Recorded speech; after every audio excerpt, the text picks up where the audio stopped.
Okay, so my name is Qarol. I'm the programs lead at Leha. Leha is a LBQ GNC-led organization that is operating in Thika. Its offices are in Thika, and also now we cover Mount Kenya region.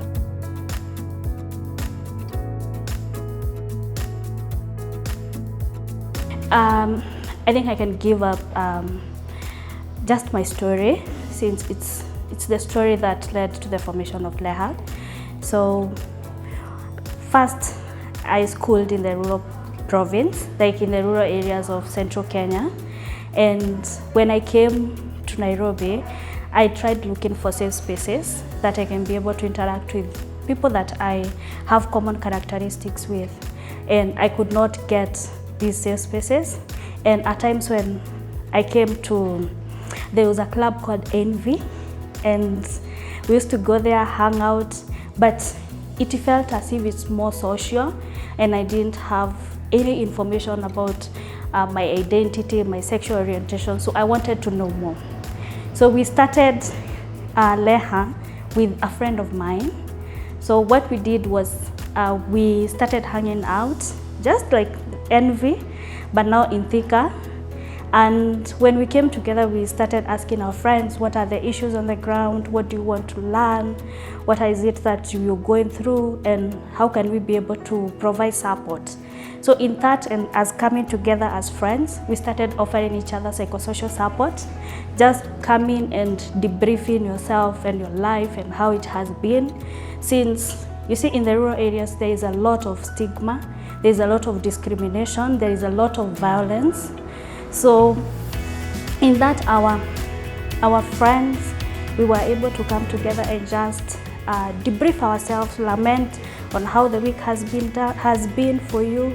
And in that, one of the MSM groups that is in Thika, that is MPEG, was able to see that we have something, and they started offering us a space where now we could come and be able to provide more discussions, and they were able to connect us with other people that were coming from now in Nairobi, and we were able now to get things going. So that's how we started, and that was in 2015. So after that, we got registered in 2017, and we were able to receive our first grant in 2018. So Uhai came through for us, and we were able to continue doing the conversation spaces, roundtable discussion groups, and also in that we were able to provide sensitization to healthcare workers. We realized that even after all we are in an MSM clinic, the clinician at MPEG did not understand the LBQ issues. So we needed to just take him through and see what he was dealing with. And in that, MPEG introduced us to the county health management team, where now we are in the forefront in trying to articulate LBQ issues and be able to get the needs, and especially psychosocial support. They do provide us with a psychologist that we can be able to refer our clients and be able to get support. So in a nutshell, that's how the Leha was formed.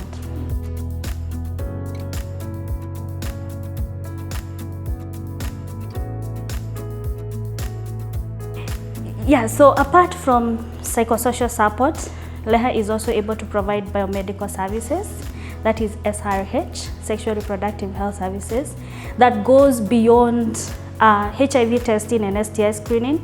So we do provide family planning, cervical cancer screening, and also just general health checkup.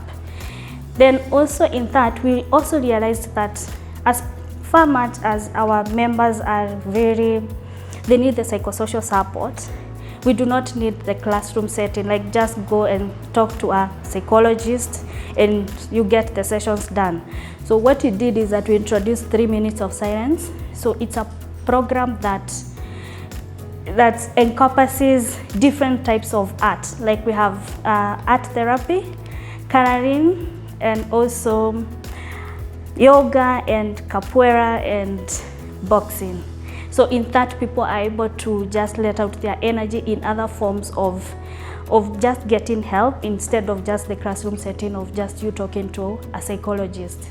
So also the other thing that we have is that we have economic empowerment, mainly because when you look at our community and looking at the funding that is coming through for LBQ, it's not quite that much.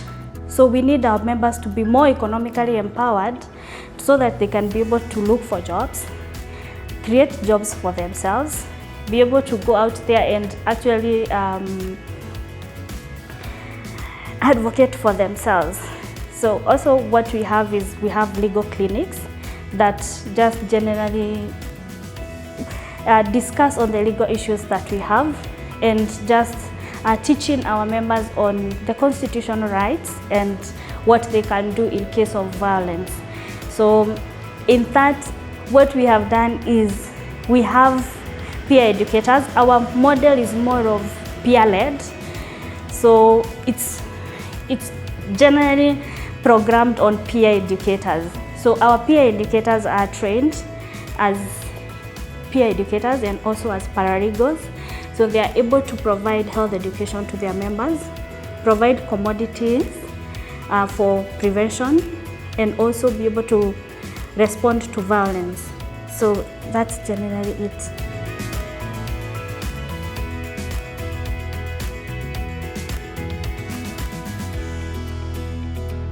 So our safe space is very specific. It's only for LBQ, GNC persons. And at least it's a very nice space because next to it there is an MSM clinic. So the MSM, if they want to come to the safe space, there is also a safe space for them that is just right next to ours. So for ours, the only thing that we do is that we like to be selfish, because also people are selfish. Like the MSM, they have also their clinics, and we are grateful that they have provided us with that clinic that we can be able to utilize, and the opportunities that they also provide, because we have we are doing an advocacy. Like for example, as an MPEG, we are doing an advocacy, the both of us, that is now wholly covering the county and also Mount Kenya region. So even if we go to respond to violence, we go to respond to violence, the both of us. It's not one, like it's not only Leha that goes and responds to LBQ violence that has faced, or to MSM violence that has faced, that it's only MPEG. We do it as a collective.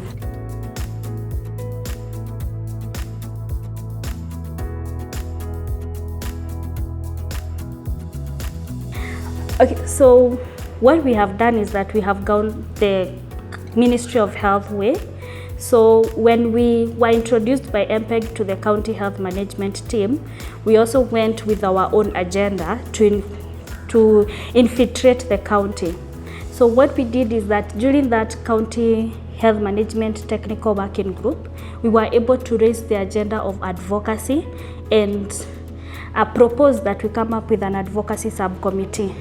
So in that, we were the first people to start the advocacy subcommittee that now brought on board different stakeholders.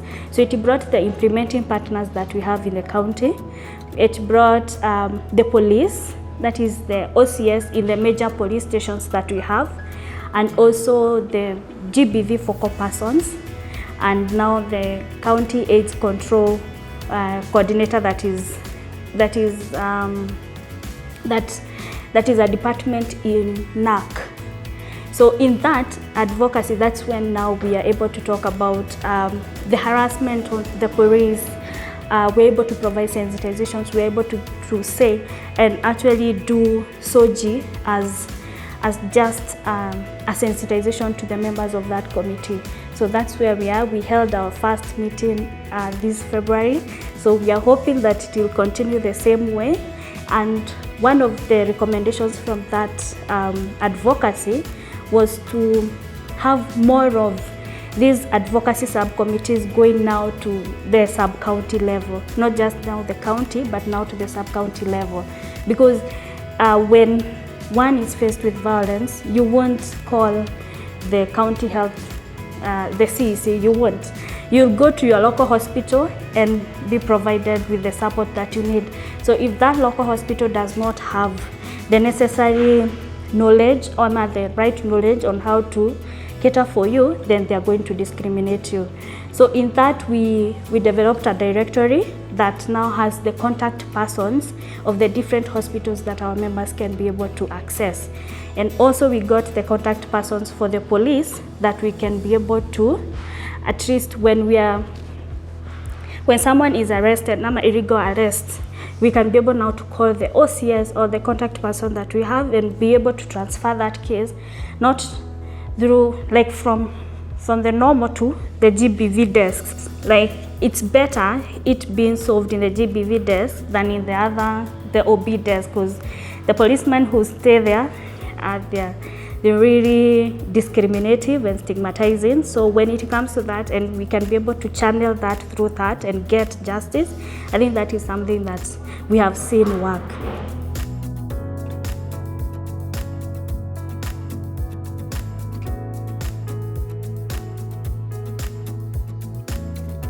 So when you DM our social media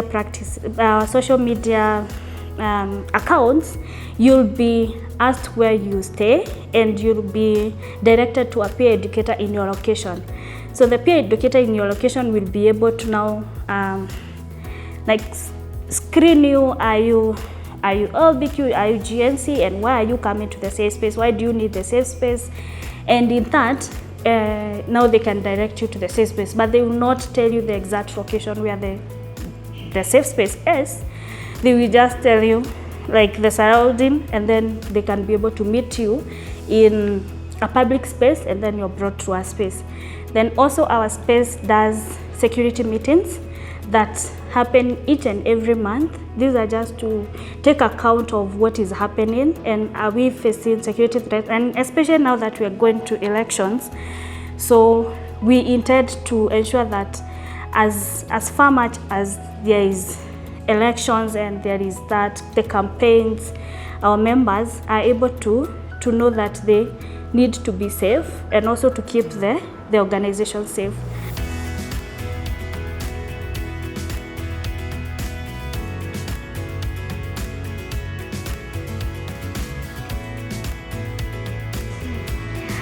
If you want to donate to our organization, in our Instagram account we have a link to the GoFundMe. So in that GoFundMe now there is the direction of how you can now be able to fund for our organization.